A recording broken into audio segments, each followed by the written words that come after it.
Hey everyone, it's Layla Shaver with My RA Lawyer coming to you from my kitchen. We are actually in the process of moving our office, so I chose to work from home today. Anyway, it's Case Study Wednesday. Yay! Great opportunity to find out the consequences of sitting on your butt and doing nothing.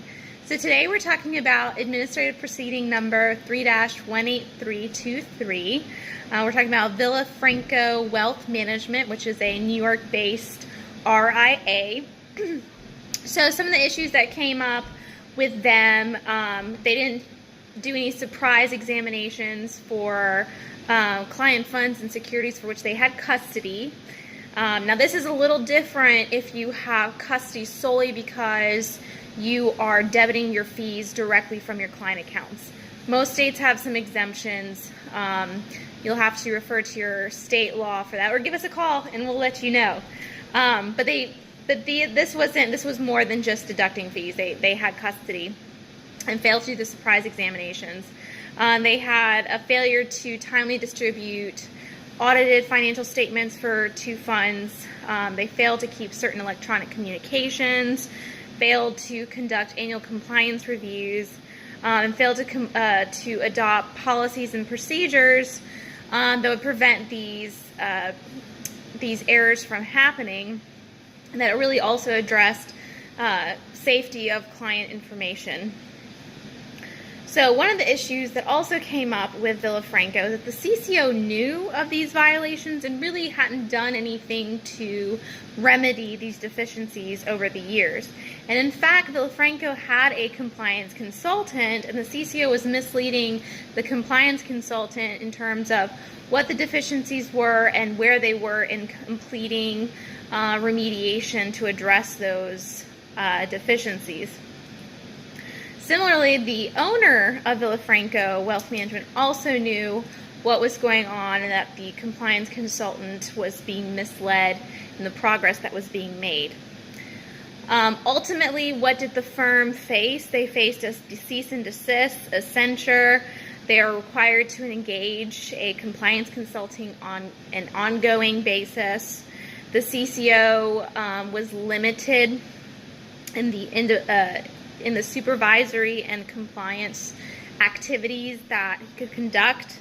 And then the owner was forced to pay a $50,000 penalty for allowing these deficiencies to continue and not really remedying the situation. So a lot of different violations here, all of them completely things that you can do and take care of. This isn't anything that was a surprise to the CCO or owner. So a few nuggets you need to take is that one of the issues that comes up is that even if you do engage a compliance consultant, if that person doesn't have any meaningful power in your organization to really push for compliance or changes in the culture or how you conduct your business in order to be compliant, then you're not doing your job as an owner. If you are going to give someone the CCO position or delegate compliance responsibilities to someone, you have to give that person really meaningful power to execute and make change and come to you and address any issues or deficiencies that are present in your business. The other thing that's really coming up a lot now with different examinations that are occurring is this failure to conduct annual compliance reviews. It's an easy thing to do, but so many firms fail to do it or fail to do it consistently. And it's also something, if you haven't had an examination come up yet, you can actually go back and do it for prior years that you haven't done it and really make sure you have that documentation in place before your examination happens. Also, with the surprise audit examinations of custodied client funds and securities, and failure to timely submit audited financial statements. I mean, these are things that are easy to take care of and prevent. And frankly, I don't think it's worth $50,000. When you're a state registered RIA, $50,000 is a lot of money to spend. And as you see, one of the requirements was to have a compliance consultant ongoing, as as part of the remediation and the settlement agreement. So you're already going to have to pay for someone to monitor your activities because you screwed up or you didn't take your responsibilities seriously enough. So save yourself the money and go ahead and get a consultant now. And I'm not talking about someone that's going to be $200, $300 a month. You can't pay someone to flip burgers for that much. You want to go pay someone to make sure your business stays out of trouble and continues to serve your clients and serve the needs of your family. Yeah, I want to pay an expert. I want to pay someone a little bit more than $200 a month to make sure my business is safe. I know because I'm a lawyer. I have malpractice insurance. I have providers I pay to make sure that if something happens with me and my business, my clients are taken care of.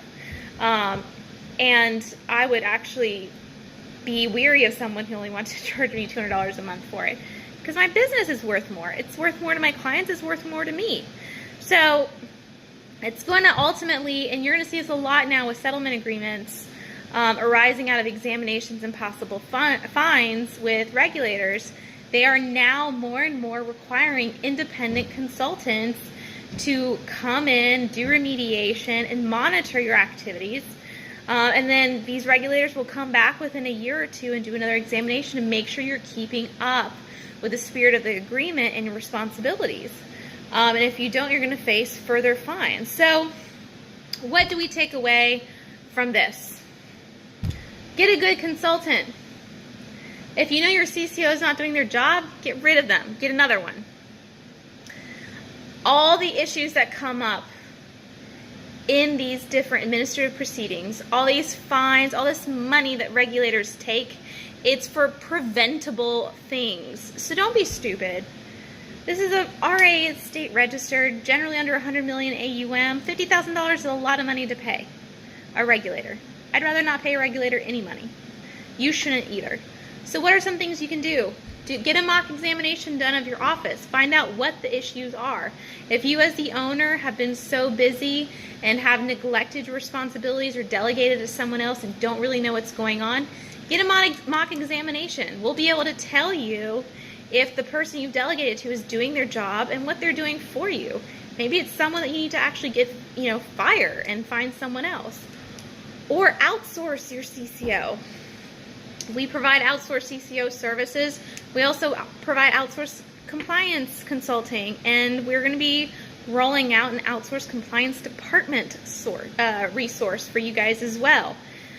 So get your mock audit done, see what's going on in your business, do the remediation, go back to any annual compliance reviews you failed to do, have the documentation, find out what's going on, fix it before the examiners come in, and save yourself the money.